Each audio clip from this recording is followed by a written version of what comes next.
அனைவருக்கும் இனிய காலை வணக்கங்கள்.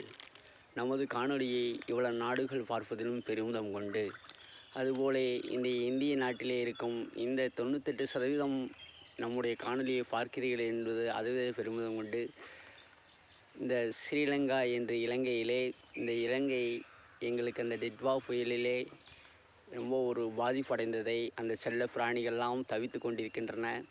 வீடுகள் இழந்து, தன்னுடைய கைபேசியெல்லாம் இழந்து, அவர்கள் எவ்வளவோ இருந்தாலும் இன்றைய நேரம் அந்த ஒரு ஜான் வயிற்றுக்கு என்று சொல்லிக்கொண்டு அவர்களுடைய அந்த கண்ணி துளிகளுக்கு அந்த இறைவன் நல்லபடியாக இந்த சீற்றம் விரைவாக அந்த நாடுகள் வாசியோடும் நம்ம இந்திய நாட்டின் பேராதரவோடும் அவர்களுக்கு நல்லபடியாக நல்லதே செய்ய வேண்டும் என்று சொல்லிக்கொண்டு, இந்த ஓம் நந்தி சித்தர் திண்டுக்கல் மாவட்டம் கன்னிவாடி என்பதிலே மணிகண்ட பிரபு பெருமிதம் கொண்டு, நேற்றைய தினம் யாம் மெடிடேஷனில் செல்லும்போது அக்னியிலே எடுத்த இந்த மயில் காட்சி எதற்கு சொல்கிறோம் என்றால், எங்களுடைய இந்திய நாட்டிலே நாளைய தினம் 3ஆம் தேதி திருவண்ணாமலையிலே அந்த தீபம் ஏற்றுவார்கள்.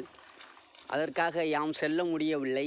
இருந்தாலும் உனக்கு நான் அந்த அக்னியிலே அக்னி சாட்சியாக இந்த மயிலை உனக்கு காண்கிறேன்டா என்று சொல்லி, இறைவன் இந்த நேரம் நீ ஸ்டோரி போட வேண்டும், எந்தளவு நீ இந்த மயிலை நீ நேசிக்கிறாய் என்பது அதற்காகவே ஸ்டோரி போட வேண்டும் என்று இறைவன் எங்களை நேற்று உறங்கும்போது உணர்த்தினார்.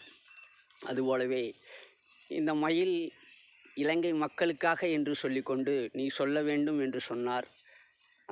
அந்த கதிர்காம முருகன் டெம்பிள் சென்று சொல்லுவார்கள். நான் சென்றதில்லை. இருந்தாலும் இறைவன் ஆசியோடு அவர்கள் அந்த ஒரு ஜான் வயிற்றுக்காக என்று சொல்லிக்கொண்டு, இந்த பெரிய இழப்பு மனதிற்கு ஒரு வேதனையான விஷயமாக தான் இருக்கிறது. அதுபோலவே இன்றைய நாள் இனிய நாள் அமைய வாழ்த்துக்கள். தாய்மண்ணே வணக்கம். ஓம் நந்தி சித்தர் திண்டுக்கல் மாவட்டம் கன்னிவாடி மணிகண்ட பிரபு.